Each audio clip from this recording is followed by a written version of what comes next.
Salam, salam outsider, le débrief commence maintenant. Tottenham se fait taper aujourd'hui 3-0 par le Dynamo Zagreb. Tottenham de José Mourinho est éliminé de l'Europa League après avoir gagné le match aller, je dis bien 2-0. À un moment donné, j'ai une question à vous poser. Ces coachs-là qui forcent avec les systèmes défensifs, quand est-ce qu'ils vont se gérer? C'est-à-dire qu'à un moment donné, on voit aujourd'hui Cholo Simeone incapable, je dis bien, de claquer un but face à Chelsea, incapable, je dis bien, de mettre la pression à Chelsea, malgré le fait que le gars sur le terrain, il a Luis Suarez, Joao Félix, Yannick Ferreira Carrasco et j'en passe. José Mourinho, il a les Harry Kane, les Lucas, les Son, tout ça là. Bon, même si aujourd'hui Son n'était pas là, même malgré ça, ils sont incapables, je dis bien, de mettre un but à Zagreb ce soir. Franchement, je suis désolé, j'ai l'impression que l'influence défensive de ces coachs-là, à un moment donné, joue sur le mental des joueurs sur le terrain. Une équipe comme Tottenham qui a déjà gagné un match aller 2-0 face à un adversaire qui est quand même abordable comme Zagreb, elle devrait rentrer dans ce match-là ce soir avec l'envie de vouloir détruire Zagreb. Mais c'est Zagreb qui est rentré dans le match avec l'envie de vouloir remonter Tottenham. Et Zagreb, ils l'ont fait grâce à un triplé de Orsic. Donc franchement, aujourd'hui, Tottenham, ils sont éliminés. Arsenal, ils sont qualifiés. Je suis désolé pour eux. Miskin, encore une fois, une nouvelle année blanche. C'est-à-dire que Tottenham, c'est un club de tocard.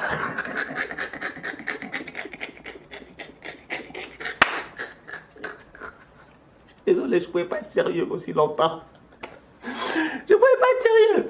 Je ne peux pas être sérieux. Arsenal, on s'est qualifié aujourd'hui. On a perdu 1-0 face à l'Olympiakos, certes. Mais Arsenal, sincèrement, au moins une fois tous les 2 ans, on ramasse des FA Cup. On ramasse des cups par-ci, des cups par-là. On fait des finales d'Europa League. Tottenham, ils ne vivent absolument à rien. À quoi ça sert d'être supporter de Tottenham? Dites-moi franchement, c'est quoi le but dans la vie d'être supporter de Tottenham? Tu ne vis pas d'émotions parce que tu n'arrives même pas au niveau où on peut vivre des émotions. Franchement, pour vivre des émotions, il faut arriver en demi-finale, en quart de finale, etc.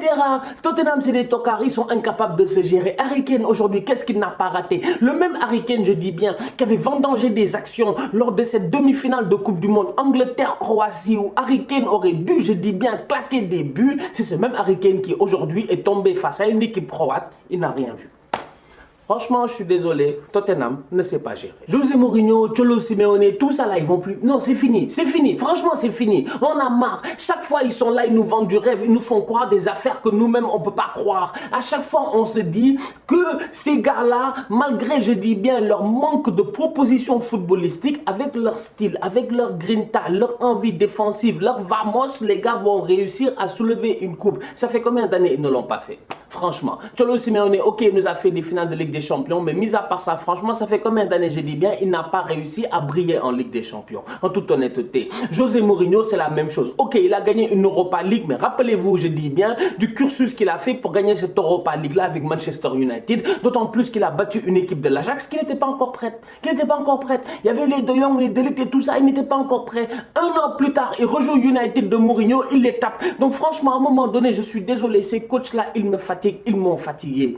J'ai voulu croire en eux. J'ai cru en Simeone, franchement. Je me suis dit, Cholo, c'est un bandit. Il va s'en sortir. Cholo a de l'ambition. Et le voilà, je dis bien, en train de vendanger le championnat. Et en plus de ça, le voilà, je dis bien, à être éliminé par Tuchel. D'un autre côté, j'ai cru en Mourinho. Lui aussi, il est incapable de se gérer. Donc franchement, on va être très très sérieux. Tous ces coachs-là doivent faire un effort. À un moment donné, je dis bien, la meilleure façon de défendre, c'est d'attaquer. Tu as des joueurs pour attaquer. Dans leur tête, il faut mettre, je dis bien dans leur tête, que le plus important, c'est de claquer des buts. Mais Tottenham, tu sens réellement qu'ils sont rentrés dans le match en mode hier, on va gérer le score, on va gérer le score. À la mi-temps, c'est 0-0, ils pensent qu'ils sont qualifiés. Pas deuxième mi-temps, 3-0. Incroyable.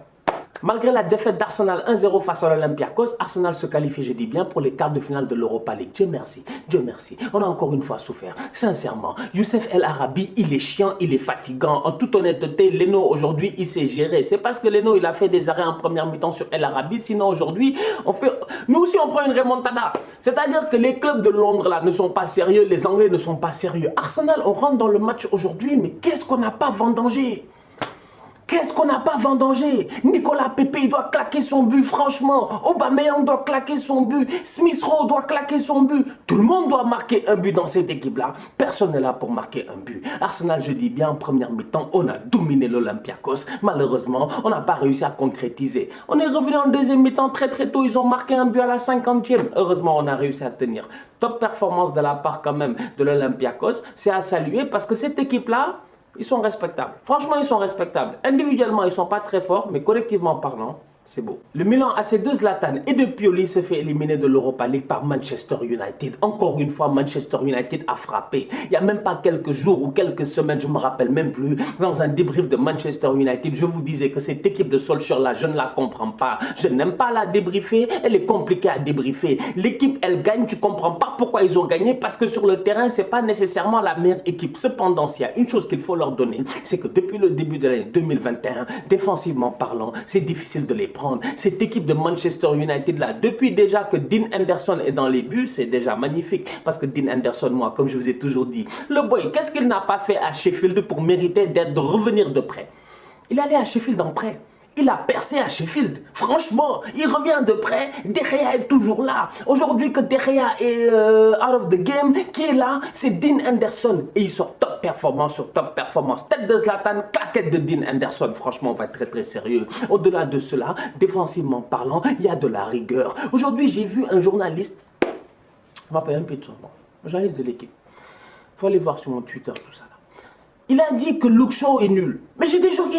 J'étais choqué, j'ai dit moi Stan Diop, je suis le champion du monde de dire que les gens sont nuls. Il n'y a personne ici dans le monde entier footballistique qui est plus fort, je dis bien, pour dire que les gens sont nuls que moi Stan Diop. Si tu es nul, je le dis. Mais Luke Shaw, franchement, mais je dis Luke Shaw, depuis que Alex Telles est arrivé, je dis bien, dans cette équipe de Manchester United, Luke Shaw a fait preuve de magie noire. Je vous rappelle que les Dumbledore, les Harry Potter, tout ça là, c'est dans son pays. Il a fait preuve de magie noire, il a aspiré l'âme de Telles. Luke Shaw est devenu brésilien. Franchement, depuis, je dis bien, le début de la saison, Luke Shaw, c'est prime Roberto Carlos. Donc à un moment donné, franchement, comment tu peux être journaliste, tu as un compte certifié, tu viens dire des bêtises comme ça, dire que Luke Shaw, j'étais choqué, j'étais choqué. Et puis le gars a continué en voulant prouver son point, en disant que non, en fait, si lui, Luke Shaw, vous suffit défensivement et tout, je ne vous comprends pas la direction du United. J'ai dit, mon gars, quand même, franchement, gère-toi, gère-toi. Luke Shaw, aujourd'hui, c'est un des meilleurs joueurs de cette équipe de Manchester United là. À mon humble avis, à la fin de la saison, quand il faudra donner un titre de meilleur joueur dans cette équipe-là, il faut le donner à Luke Shaw. Parce que Bruno Fernandes, je suis désolé, en première mi-temps, aujourd'hui, face au Milan AC, il ne se gère pas. C'est la raison pour laquelle je dis que United, il gagne des matchs et toi-même, tu ne comprends pas.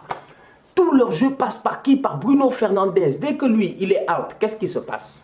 L'équipe ne joue pas, l'équipe ne s'en sort pas, il n'y a pas de solution offensive. Je regarde cette équipe de United là en première mi-temps, je me rends compte que Bruno Fernandes n'a que 54% de passes réussies. C'est-à-dire qu'il a réussi une passe sur deux. Comment veux-tu être le pivot, le métronome, le régulateur, être la boussole d'une équipe si tu réussis une passe sur deux à la transmission? Je suis désolé, aujourd'hui Bruno Fernandes n'a pas fait un bon match. Et encore une fois, comme en janvier la dernière fois, qui est venu les sauver comme face à Burnley? Paul Pogba.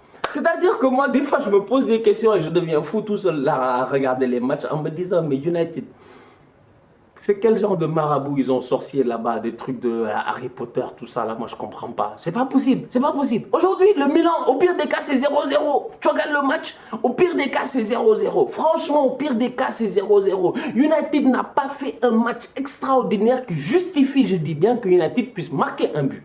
Qu'ils ne prennent pas un but, je suis d'accord. Mais qu'ils marquent un but, franchement, c'est étonnant. D'autant plus que Pogba, ça fait 6 semaines qu'il n'a pas joué. Il est revenu, il a fait sur le terrain 90 secondes.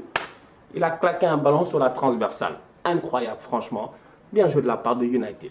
La famille, on se capte très bientôt pour un nouveau débrief. D'ici là, on continue à liker, on continue à partager. On s'abonne, on s'abonne, on s'abonne. On est ensemble, on reste en santé et en sécurité. Tous outsiders.